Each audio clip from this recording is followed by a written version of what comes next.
Well, you're welcome on Beyond the Numbers. And tonight we have a very simple conversation.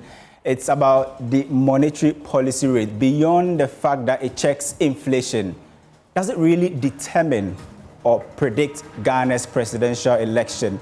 I'm here with Winston Taki, and we'll be delving into this particular number on the screen. Absolutely. Trying to give you the trend analysis and tell the story beyond the numbers tonight. We'll be back after the short break.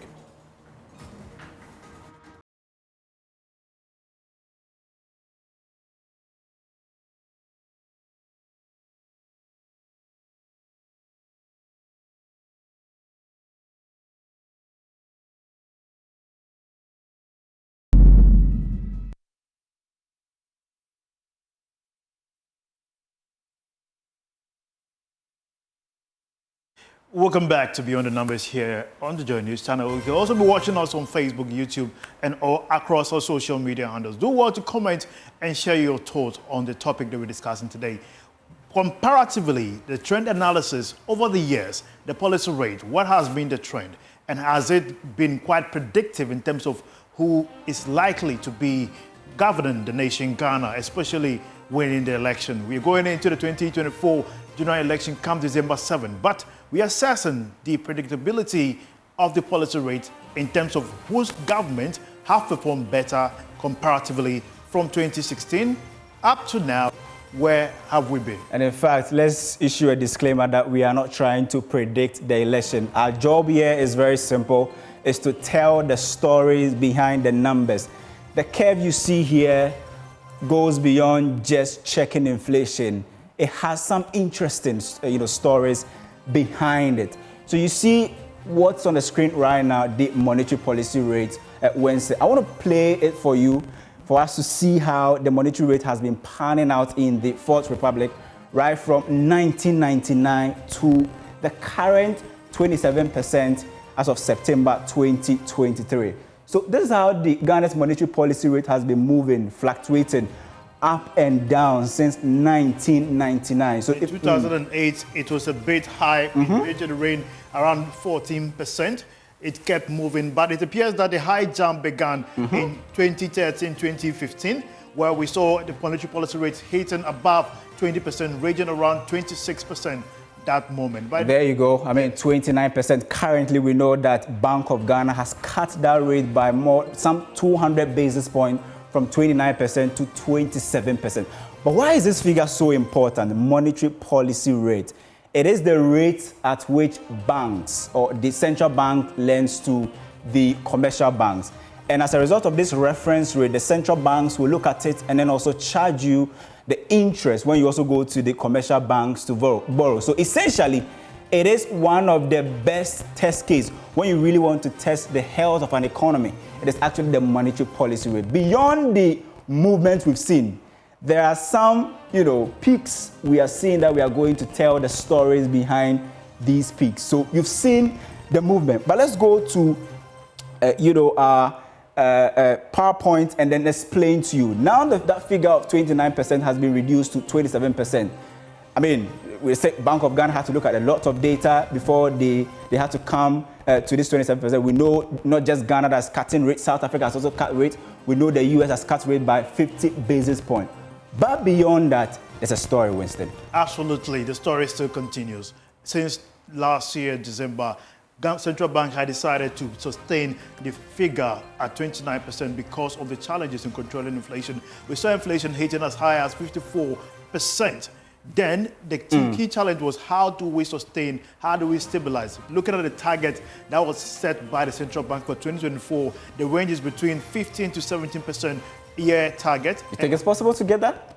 Looking at the current trend, it may be, but it will probably be around... Well, for just two or 3 months to end the year, right? I mean, two more announcements in terms of inflation. Do you think we can get 15 to 17%? Not necessarily. We can only see about 300 basis point change, but it will not necessarily see a marginal wide change, because currently we've seen inflation returning back to 21.3%, and that is a few change here. But when we look at the new announcement by the central bank, such as what we just witnessed today and yesterday, the IMF conversation, the signaled international market, the Eurobond conversation, all of them gives a good update for Ghana. It is quite likely that the next rating agency that may hit Ghana will sound positive. So this was what was considered during the trend analysis before the government, before this government.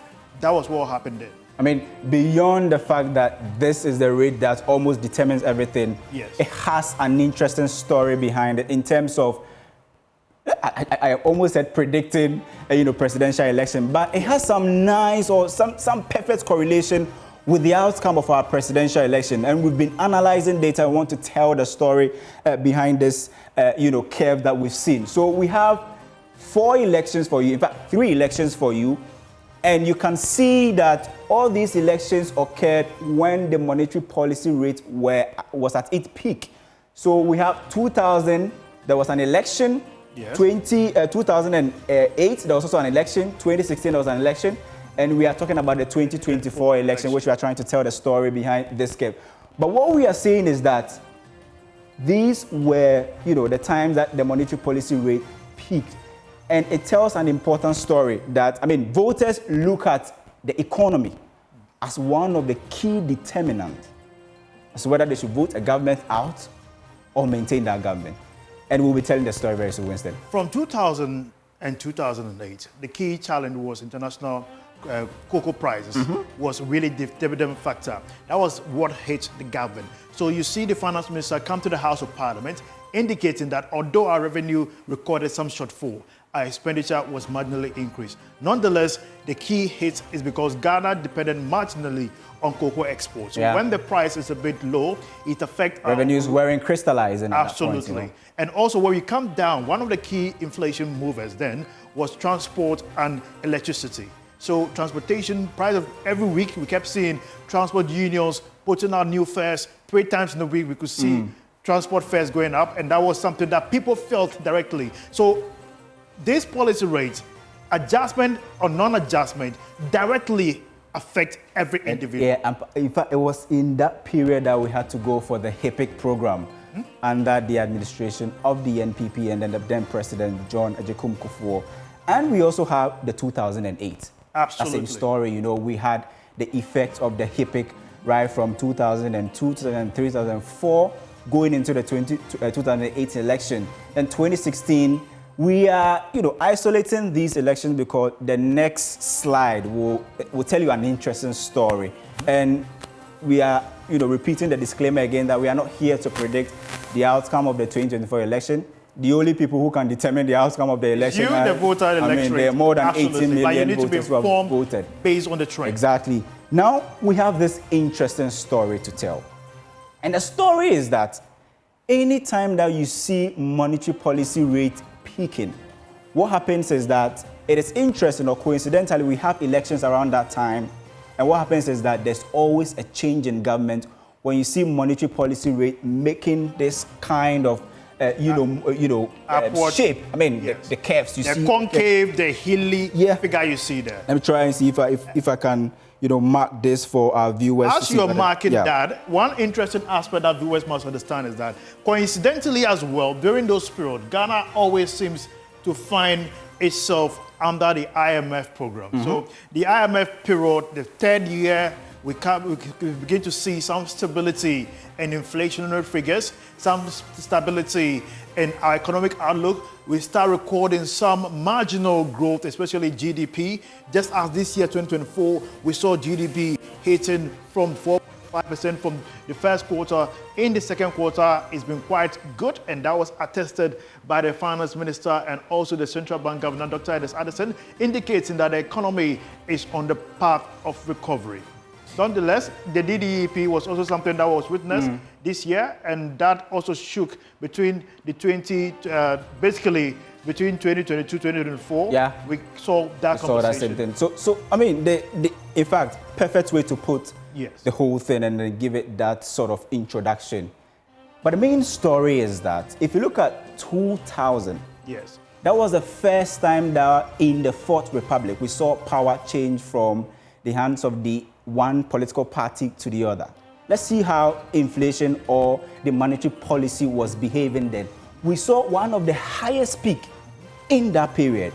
That started from 1998 1999, and by 2000, things were still worse. And we saw that when the economy is heating up, the central bank will always respond by hiking monetary policy rates. And what we saw in 2008 was that power shifted from the NDC to the NPP in 2008. I'm sure during those time, the key conversation also came back. That propped within that narrative was the conditions under the IMF. The IMF conditionality. Many consider it as a fixed jacket for the government. Inability of the government to perform certain policies at their discretion. Nonetheless, there was a reflective conversation in 2008 where water scarcity became a key issue. That brought about the Kufuor gallon, meaning that taxation and the management of the Ghana water resource became a conversation then. Whether should it be privatized, just as what is happening this year when the water situation came up. The ECG, the management of ECG, many are asking should it be privatized. So you realize that the trend of conversation keeps happening when we keep witnessing this. I mean, then there was the same scenario played out in the 2008. So what you realize is that when there's a new government in power, the economy begins to take a proper shape, and then monetary policy rate begins to do what? To slow down. We saw a similar thing begins to slow down, and then we saw a similar thing happen in 2000. Once the NPP took over, you see the economy was performing well. Then you see that inflation started falling, and whenever inflation is falling, it will fall along with the monetary policy rate. And that is a clear indication that the economy or the fundamentals of the economy actually are strong. In fact, then, I mean, once you keep it below this level, definitely you get a second term in 2004. But in 2008, when the monetary policy rate started going up, peaking again, unfortunately, we had election around that time. And a similar story that happened in 2000, exactly the same thing happened in 2008, where power now shifts from the NPP to the NDC, Winston. So it appears before the 7th year of every government that has had its first and second term, the economic dynamics of the nation become shaky. Now, the real aids that every government should rather focus on breaking is rather to break that hedge of ensuring economic sustainability. You have to break the monetary policy rate. Absolutely. That's the first aid that you have to break. Basically. And we're having a conversation, and you made a very interesting conversation where the US has decided to now not just rely on inflation to determine the rate of the economy or how strong the economy is. They rather have added unemployment rate. So if job figures will be released soon, and they are really looking forward to that. So for us, we're only looking at inflation, but real impact, we keep assessing. Now that we recorded the GDP growth, the key question is mining and quarrying. How many people are employed in that sector? We've seen the figures reflected in the growth in the overall gold reserve that has been achieved. Government has also instituted a new policy of gold coin. Now, the whole dynamics is moving to a new industry, gold. Gold is now away from cocoa, from agric. The same narrative, the central bank is putting the narrative, now gold coin is coming to being. We are fighting galamsey. The protest is going now. So all these conversations put Ghana in a different narrative now. How can we fight what has been projected differently? Nonetheless, it is still a challenge, every government with this challenge. Now, the government of this time has a new challenge. What are the gold for oil policy? Is it a good adjective or is it just a new narrative? Well, but what we know is that in order to break the 8, you first of all have to break this peak. If you don't break this peak, it is always difficult to win elections. We are not trying to predict the elections, but that is the interesting correlation that the monetary policy rate is actually forming with the outcomes of our presidential election. Then in 2008, what happens is the NDC comes to power. Things start to stabilize a bit. They had their own issues. But we saw that inflation started dwindling again. It was followed by a monetary policy rate reduction. So you see the movement downwards. And then they did well. I mean, they were able to bring it to the 2004, 2005 level. Then what happened was that after they were given their second term in 2012, the devil started bringing its head out again. The economic indicator devil started bringing its head out again. And right from 2012, 2013, 2014, 15, when we started having the doom saw and the other issues, we saw monetary policy rates rising again and peaking, creating the same story as 2008 and 2000. And what happened was that we saw the biggest, tsunami in the 2016 election. Yes. Power now shifted from the NDC to the MPP, Winston. The interesting aspect, I foresee that the trend keeps being the same because when the government comes into power, the government feels comfortable. Now, for a few years, first 2 years, everything relaxed until the project, CAPEX project, infrastructure, government now has to release money. The payment to contractors, the interest has to be a bit marginal so the government can afford to pay. Therefore, there is the need for government to ensure the interest on most of the payment or loans do not change with time, but remain stable so that government can have the capacity to pay. But nonetheless, it has still not been able to sustain. So now it appears one thing that came to light during the ECG conversation is the Forex differentials. Yeah. And that was one statement that the finance minister stated that has contributed to about 35% of our overall debt stock increase. Exactly, and inflation as well. We've seen the imported inflation and local inflation. Sometimes the statistical service do not want us to classify it that way, but it paints a picture of how exchange rates is really influencing that thing we call headline inflation. But beyond that, we've seen 2 or 3 scenarios playing out in 2000, 2008, and 2016. And we are seeing the same story with the same script. NPP takes power in 2017. They won the election in 2016, takes power in 2017.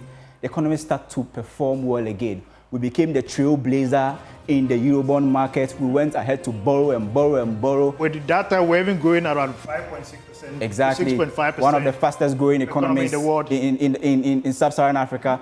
And then what we saw was that we started having even single-digit inflation. Miraculously. 2017, 2018, 2019. But mind you, as at that time, we were still under an IMF program. The scenario here is that what we've seen is that any government that goes to the IMF in their second term gets punished.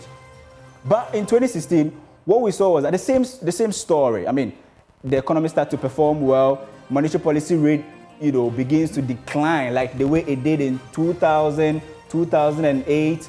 After the elections, we saw the same thing. But now, what we are seeing, the danger is that the same thing that caused, the power shift. Yes. We are seeing the same thing. And this time around, it is actually the highest in recent history. In the Fourth Republic. We've never seen such a high, monetary policy rate right from, let's say, 1999 to 2024. This is the highest monetary policy rate we've seen ever. And we are asking ourselves, will the monetary policy rate be the key determinant, or the economic condition be the key determinant of how Ghanaians will vote? Will it influence their vote? I mean, your pocket is very, very important. When I wake up, I want to know, I want to have money to eat, have money to take care of certain expenditures. I care about that more than any other thing. We've seen the government doing, the DDP, people have been affected, people are aggrieved, and so many things. And this time around, we are having the highest peak in terms of the monetary policy rate. And Winston, after your analysis, I will tell you something that maybe might interest you. Interesting indeed. Now, one thing that also viewers should understand is that this policy rate determines the rate is used to determine or accelerate or even adjust the rate at which whatever you buy today changes tomorrow. Yeah. So you go and buy mango for 5 cedis today. Tomorrow you go, they want to tell you, with the 5 cedis account, that means I've added another 5 cedis. So instead of 5 cedis, you are paying 10 cedis for that same mango. So how that comes to being is based on this adjustment. Sometimes also, many have said it's because of the misbehavior of some of the market women. They adjust at the whims, but nonetheless, they also consider factors such as transportation. When the cost of transport goes up, they add it to the price of that commodity. So what we are telling you here is a narrative that affects everyone. So in seeing the policy rate going up, tells us the trend at which food prices, various commodities, various stuffs that constitute the inflation basket come into being. It tells us a very reflective picture. In the financial sector, we've seen investment being hit. We've seen the post-COVID conversation being a very topical issue during the 2016-2024, where the inflation, COVID-19 conversation began in 2022. Government has to say that the challenges that COVID did has been enormously impactful on our economy, where we started seeing inflation rising as high as 54%. Kofi. Now, I mean, this is maybe the story that I was talking about. All right. We've seen the peaks and the story behind the peaks. But apart from that, what we are also seeing, and we analyzed it when we met and then we were trying to figure out how this whole thing is telling a story, is that the higher the peak, the bigger the margin of win or defeat. So essentially, when you have a very high, monetary policy rate, yes, it also, has a positive correlation with the margin of win. So in 2000, you can see that right from 2000 to even 2016, that peak we saw in 2000 was one of the highest. 1999, 2000, 2001 was one of the highest.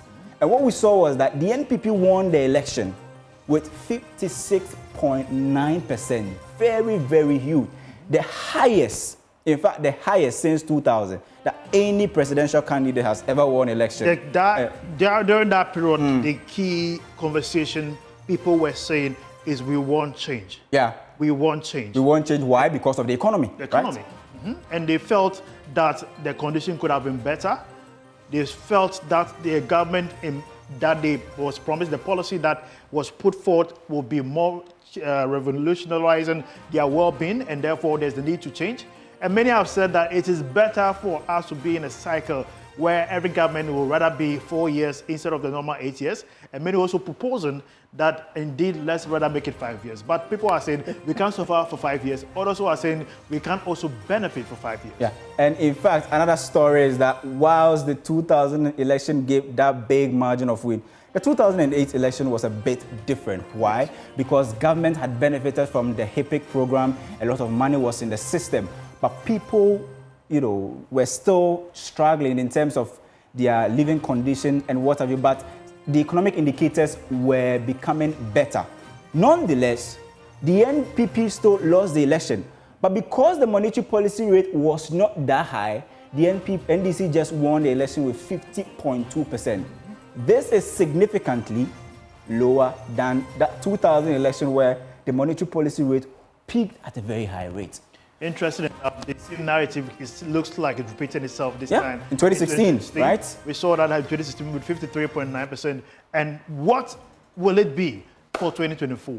December is just around the corner. Yeah. What are we looking for? What are we projecting? What are we saying? We have said nothing. We've only presented to you the numbers, and the numbers will speak for itself. So if you're watching us today, let your votes count. And also important is the fact that let us tolerate, especially as we go towards this election. Peace is a hallmark. Your life matters. Let us be decisive to exercise our democracy worldwide. My name is Winston Taki, and I did it with Isaac Kofi Eje. We'll be back somewhere, next week. I almost said tomorrow because this is interesting. I want to have it tomorrow again. But next week, we'll come your way, same time, 5:30. Keep watching Joy News, and it's a wrap.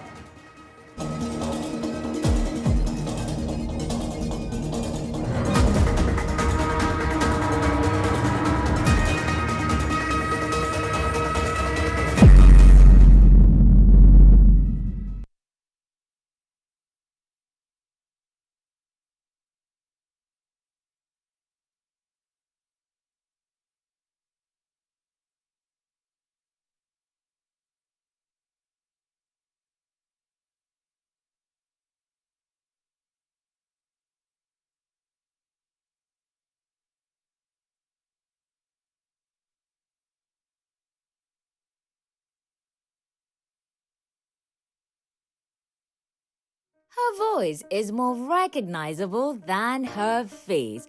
I'm talking about Nuella Karinyali, the voice behind all Teleso Ghana Music Awards nominations announcements. She shares some of her struggles as an intern in a conversation with Derek Elom on Talk No The Cook Rice podcast. When I joined the company, there were a lot of people, respectfully, they were ahead of me, they were my senior colleagues, but I look at what they do, and I look at what I have and what I can do, and I realized that I had something. I could do better than them. But I was never envious of their position. Why? Because I don't know how they got there.